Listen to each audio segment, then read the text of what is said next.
تو میرے لیے تو کچھ بھی نہیں کیا تم نے. اس لیے اللہ نے 4 شرطیں بیان کی ہیں. یہ بہت اہم آیت ہے. قرآن کہتا ہے جس کام کو میں کام کہتا ہوں نا, جس پہ آخرت میں کامیابی ملے گی, درجات بلند ہوں گے, اس کام میں 4 شرطیں ہیں. نمبر 1, ومن اراد الآخرۃ, سب سے پہلے ہر کام میں نیت کیا کی جائے؟ آخرت, اللہ کی رضا. اگر آپ جم بھی جا رہے ہو نا, ڈولے شولے بنا رہے ہو, اس میں بھی آخرت کی نیت ہوگی تو ثواب ملے گا, آخرت میں کام آئے گا. نہیں ملے گا, صرف مقابلہ بازی ہے, دوسروں کو دھاک جمانا کہ اسپیڈ بریکر میرے پاس اتنے بڑے بڑے آ گئے ہیں. اتنے بڑے بڑے اسپیڈ بریکر ہوتے ہیں پورے یوں کر کے, تو پھر کچھ بھی نہیں ہے. دنیا میں عزت مل جائے گی, شہرت مل جائے گی. اب آپ کہو بھائی آخرت کی نیت سے ورزش کیسے کی جائے؟ آخرت کی نیت سے ایسے کی جائے, سب سے پہلے اللہ کو طاقتور مومن کمزور سے زیادہ بولو محبوب. نمبر 2, آپ کی صحت اچھی ہوگی, دوسرے پہ بوجھ بولو نا جلدی جلدی, جملہ تو نہیں بنو گے. اللہ کو محتاج پسند ہے جو دوسروں کے ڈیپینڈ کر کے رہے, یا اوپر والا ہاتھ پسند ہے؟ اوپر والا ہاتھ. صحت مند آدمی خوش رہتا ہے, دوسروں کو بھی خوش رکھتا ہے. بیمار ہو گئے, دوسروں پہ بوجھ بنے ہوئے. میرے والد صاحب کی اللہ مغفرت فرمائے, ہم پاکستان نیوی سے ریٹائر ہوئے تھے, تو سارے کام خود کرتے تھے, ٹھک ٹھک ٹھک ایسے, ہمیشہ چلتے پھرتے ایکٹیو دیکھا. وہ اپنے لیے جس چیز کی سب سے زیادہ دعا مانگتے تھے, اے اللہ کسی کا محتاج نہ کرنا. جو آدمی خوددار ہوتا ہے نا, خوددار, وہ کبھی بھی یہ نہیں چاہتا کہ میں دوسروں پہ ڈیپینڈ کرنا شروع کر دوں, وہ کبھی بھی نہیں چاہتا. میرے والد صاحب کے بارے میں اگر میں یہ کہوں کہ ساری زندگی کبھی کسی سے قرضہ نہیں لیا, تو شاید میں غلط نہیں ہوں گا. وہ کمیٹی بھی نہیں ڈالتے تھے, صحیح ہے نا, کمیٹیاں نہیں ڈال, جیسے ہوتا ہے نا لوگوں کی عادت ہے کمیٹیاں ڈال, نکلیں گے تو یہ کریں گے نا, کمیٹی بھی نہیں ڈالنی. جتنا ہے جیب میں اسی پہ بس, جو ہوگا اسی پہ ہوگا. وہ کمیٹیوں کے قائل ہی نہیں تھے کہ یہ جو پہلے لوگ کمیٹیاں آج بھی ڈلتی ہیں کہ بھائی جتنا ہے اس پہ گزارا کرو, کمیٹی میں بھی آپ دوسرے کے محتاج رہتے ہو. تو ان کی ایک مزاج تھا کہ محتاج نہیں رہنا کسی کا. آخری عمر میں مجھے یاد ہے فالج سے بچنے کی بہت دعا مانگتے تھے, کیونکہ 63 سال کی عمر تھی, اس میں جو ہے نا فالج کا بڑا خطرہ ہوتا ہے نا, تو وہ اس کی بہت پناہ مانگتے تھے, اللہ مجھے فالج سے بچانا. کیوں بچانا؟ مقصد کیا تھا بھائی؟ محتاج ہو جائیں گے ایک ایک چیز میں, کھانے پینے میں, تو چلتے پھرتے تھے بالکل فٹ فاٹ. میں مدرسے میں تھا, اطلاع آئی کہ والد صاحب کو فالج کا اٹیک ہوا ہے. تو میں نے کہا یار اب والد صاحب تو اتنی دعا مانگتے تھے, اللہ مجھے فالج سے بچانا. تھوڑی دیر میں اطلاع آئی کہ انتقال ہو گیا. تو مجھے لگا کہ اتنا تو کر لیا نا اللہ نے کہ بستر پہ نہیں لٹایا, نماز کے انتظار میں بیٹھے ہوئے تھے عشاء کی جماعت میں, وہیں فالج کا اٹیک ہوا ہے, اقامت ہو رہی ہے, اپنے پاؤں پہ چل کے آئے ہیں مسجد, ایسے تگڑ تگڑ جیسے میری نہیں ویڈیوز آ رہی ہوتی, ٹھین ٹھین یوں جا رہا ہوں. ایسے والد صاحب کی بڑی کڑک چال تھی, میری تو ایسی نہیں ہے لیکن بہت کڑک چال تھی والد صاحب کی. آواز بھی بڑی خاندانی رکھی ہوئی تھی انہوں نے, کوئی کہہ نہیں سکتا تھا کہیں سے بھی ان میں بڑھاپے کے اثرات ہیں. تو بیٹھے مسجد میں اور فالج ہوا اور اقامت ہو رہی ہے, تو ان کو اندازہ ہو گیا بھائی میرا دھڑ کام کرنا چھوڑ دیا ہے. تو اشارہ کیا کہ لوگوں کو نا کہ آپ لوگ جاؤ, تو اٹھا کے ایمبولینس میں لے کے گئے, بالآخر ڈیتھ ہو گئی یعنی تھوڑی دیر میں. تو مجھے ایک اندازہ ہوا بھائی دیکھو اللہ نے محتاجی سے بچا لیا, خاتمہ بھی اچھا کر لیا اللہ تعالیٰ نے.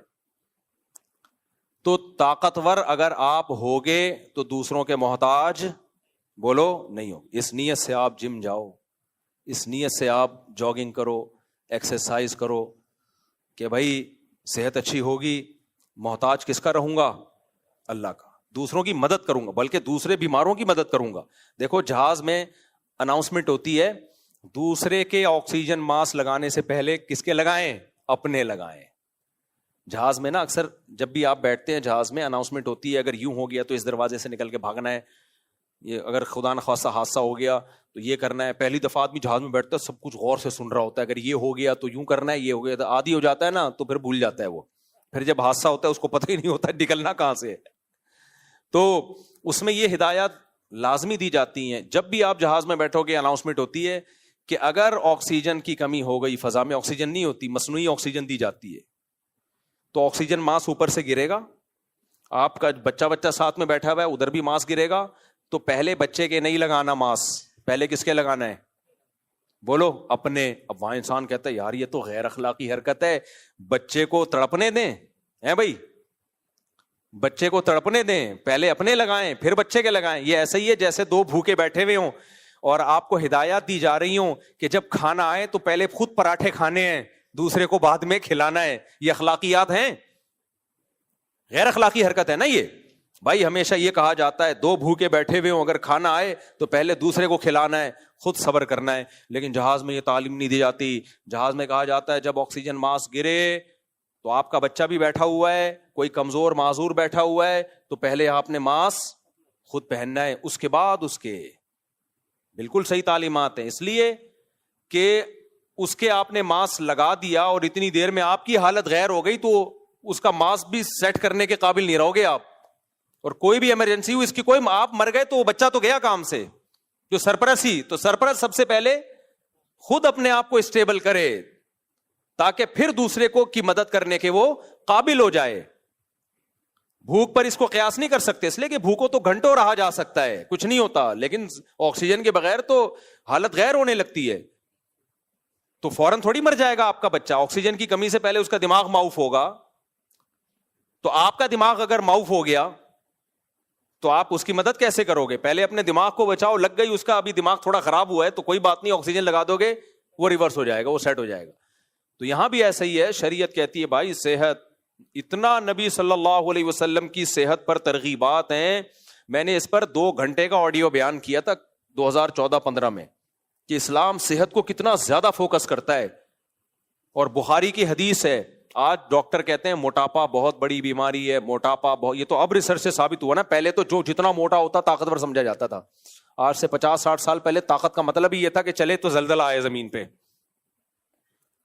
اور اسی کو حسن و جمال بھی سمجھا جاتا تھا. او بڑا. بخاری کی حدیث کیا ہے؟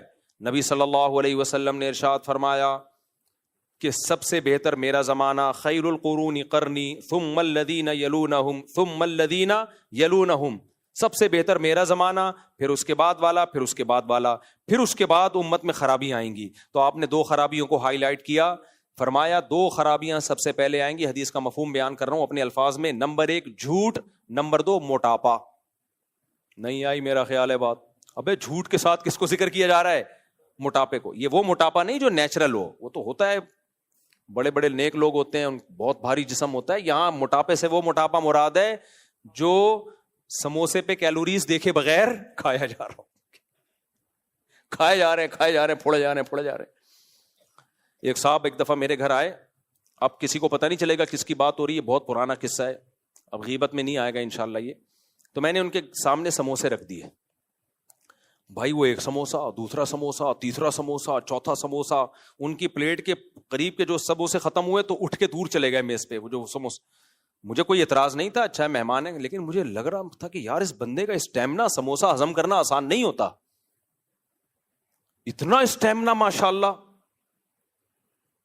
چند دنوں بعد اطلاع آئی کہ ان کو معدے کی بڑی آنت کا یا چھوٹی آنت کا, پتہ نہیں کون سی آنت کا کینسر ہے, اور جوانی میں ان کی ڈیتھ ہو گئی.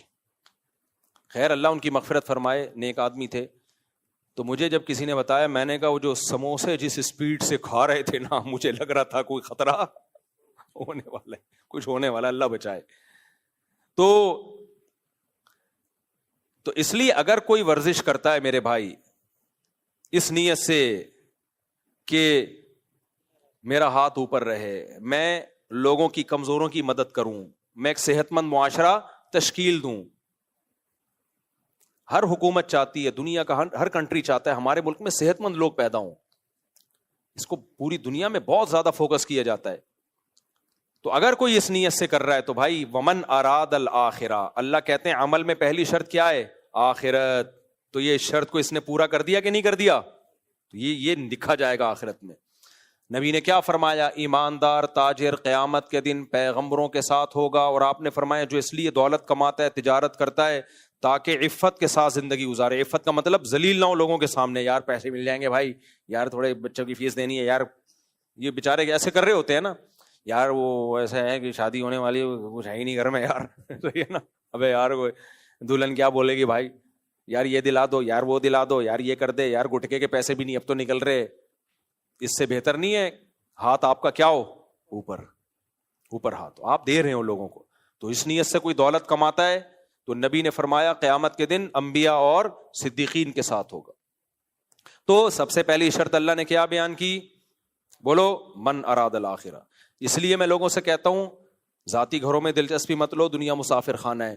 اللہ نے اضافی پیسہ اگر دے دیا تو پھر اس نیت سے گھر بناؤ, کوئی بات نہیں, ہم مر جائیں گے تو کوئی ایسا مسئلہ نہیں ہے, بعد والے رہ لیں گے اس میں. ابھی جو گھر بنا رہے نا ہوس ہے, سامان 100 برس کی پل کی خبر نہیں, اتنا سریا ڈال رہے ہو اس نیت سے کہ میں رہوں گا. بھائی کہاں رہو گے تم, تمہاری عمر کتنی ہو گئی ہے یار, چھوڑو کرائے پہ ہی ٹھیک ہو. ہاں کوئی اس نیت سے بنا رہا ہے, اللہ نے ایک تو پیسہ اس کو بہت دیا اور بنا اس لیے سے رہا ہے میں رہ لوں گا, نہیں تو بچے رہ لیں گے, نہیں تو کرایہ دار ہی رہ لیں گے, صحیح ہے نا, کوئی تو رہے گا نا, فائدہ ہوگا, چلو چلتا ہے تو پھر ٹھیک ہے. انسانیت کی خدمت. نبی نے کیا فرمایا؟ جس نے درخت لگایا اور نیت کیا ہے؟ آخرت, کہ میں بھی فائدہ اٹھاؤں گا لوگ بھی, تو آپ نے فرمایا کہ چرند پرند بھی جب تک اس درخت سے کھائیں گے نا, انسان تو دور کی بات, اس کو صدقے کا ثواب قبر میں ملے گا, صدقے کا ثواب قبر میں ملے گا. چرند پرند بھی جب تک کھائیں گے, کتنی بڑی فضیلت ہے بھائی. اللہ شکور ہے, شکور کہتے ہیں قدردان, وہ ضائع تھوڑی کرتا ہے. تو نیت ٹھیک کر لو میرے بھائی. تو پہلی شرط اللہ نے کیا بیان کی ہے؟ بولو آخرت. شادی بھی کرو آخرت کی نیت سے. آپ کو ہمیں تو پسند آئی ہوئی, اس چکر میں کر رہے ہیں بھائی. بعض لوگ ٹھڑک پوری کر رہے ہوتے ہیں, وہ کہ ہم کیسے نیت کریں آخرت کی؟ نیت کی جا سکتی ہے. نیت ایسی چیز ہے 2 منٹ میں چینج ہوتی ہے. دیکھو آپ 4 رکعت پڑھ رہے ہو ظہر کی, ابھی جماعت کھڑی نہیں ہوئی یا جماعت ہو چکی ہے فار ایگزامپل, آپ 4 رکعت سے پہلے نیت کر سکتے ہو 4 سنت. ایک دم آپ کو خیال ہوا کہ یار 4 سنتیں پڑھی تو میری ٹرین نکل جائے گی, فوراً نیت چینج کر دو, کیا پڑھ رہا ہوں؟ 4 فرض. حالانکہ دونوں بالکل ایک جیسے ہیں, وہی 4 سنت تھی, نیت سے کیا بن جائے گی؟ 4 فرض بن جائیں گے. وہ 2 منٹ میں 4 فرض بن جائیں گے وہ. تو نیت چینج کی جا سکتی ہے. آپ درخت لگا رہے ہو, ویسے ہی لگا رہے ہو ماحول درست کرنے کے لیے, آپ بولو بھائی میں درخت اس لیے لگا رہا ہوں, مجھے بھی فائدہ ہوگا, انسانوں کو بھی فائدہ ہوگا, ہوا میں آکسیجن کا لیول بڑھے گا. اور میں شادی کر رہا ہوں, خوبصورت لڑکی سے شادی کر رہا ہوں, ایک ٹھڑک پوری کر رہا ہوں, کوئی بات نہیں, آپ اسی ٹھڑک میں نیت کیا کر لو؟ آخرت کی. بھائی میں اس لیے کر رہا ہوں کہ یہاں میں نے شادی کی, میں زنا سے بچا رہوں گا ہمیشہ, اور اگر ابا نے میری وہاں کرا دی, وہ مجھے سیٹسفائی نہیں ہوں گا, تو میری توجہ کہاں جائے گی؟ تبھی تو میں اباؤں سے کہتا ہوں انسان کے بچے, استغفر اللہ, ابا کو ایسا نہیں کہنا چاہیے. بچے کی چاہت بھی تو دیکھو, اگر آپ نے اس کی مرضی کے بغیر کرا دی, وہ سیٹسفائی ہوگا نہیں, پھر گند میں منہ مارے گا, جا کے زنا کرے گا, ادھر ادھر جائے گا, تو اس کی چاہت کا بھی تو خیال کرو نا. تو نبی صلی اللہ علیہ وسلم نے فرمایا کہ جب آدمی اپنی زوجہ سے خواہش پوری کرتا ہے, اس پہ بھی اجر ملتا ہے. صحابہ نے کہا یا رسول اللہ اس پہ کیا اجر, وہ تو خواہش پوری کر رہا ہے. آپ نے فرمایا وہ زنا کے ذریعے بھی تو کر سکتا تھا, یہ وہ برائی بھی تو کر سکتا تھا. پھر آپ نے فرمایا تعجب سے کہ تم کیا بات ہے, برائی کو برائی خیال کر رہے ہو, اس پہ بولو گناہ ملے گا اور حلال پہ ثواب نہیں ملے گا, یہ اللہ سے یہ امکان ہے بھائی؟ یعنی یہ تو بڑا ظالم معاذ اللہ اللہ ہو گیا کہ اللیگل پہ اللہ گناہ تو دے رہا ہے, لیگل پہ کوئی اپریشیٹ نہیں کر رہا. وہ یہ کیسے ہو سکتا ہے بھائی؟ آپ ٹائم پہ ٹیکس دیتے رہے تو گورنمنٹ بھی تو کچھ بینیفٹس آپ کو دیتی ہے کہ نہیں دیتی؟ کیوں؟ تاکہ ٹیکس چوروں سے اور ٹیکس دینے والوں کا حساب برابر بولو نہ ہو. اب آپ نے ہر وقت آپ ٹیکس دے رہے ہیں, گورنمنٹ آپ کو اس ٹیکس دینے پر, فائلر ہونے پر کوئی سہولت نہیں دے رہی, کہیں کوئی پروٹوکول نہیں دے رہی, تو آپ کہیں گے پھر میں ٹیکس چوری اچھا تھا. کیا خیال ہے بھائی؟ میں ٹیکس چوری اچھا تھا نا. دنیا میں قانون ہے کہ جب آپ انلیگل کام کرتے ہیں اس پہ سزا ملتی ہے, لیگل جب وے پہ چلتے ہیں تو اس پہ حکومتیں آپ کو اچھا شہری ہونے کا خطاب دیتی ہیں, اپریشیٹ کرتی ہیں, آپ کو باہر ملکوں کے ویزے مل جاتے ہیں. آپ اگر ٹیکس پابندی سے پے کر رہے ہیں, دوسرے کنٹری آپ کو ویزا دیتے ہیں, یار اچھا شہری ہے. دیکھو تبھی یہ جو جاپان اور یو کے جانے کا جن لوگ کو شوق ہے نا, یہ تمیز سے ٹیکس دیا کریں, اپنی پوری پراپر وہ بنائے, تب ویزا ملتا ہے, ورنہ ذلت کے سوا کچھ بھی حاصل نہیں ہوتا. ٹکرے مارتے رہتے ہیں پھر جا کے ادھر ادھر. وہ لوگ بہت دیکھتے ہیں ان چیزوں کو کہ یہ ٹیکس پے کر رہا ہے کہ نہیں کر رہا.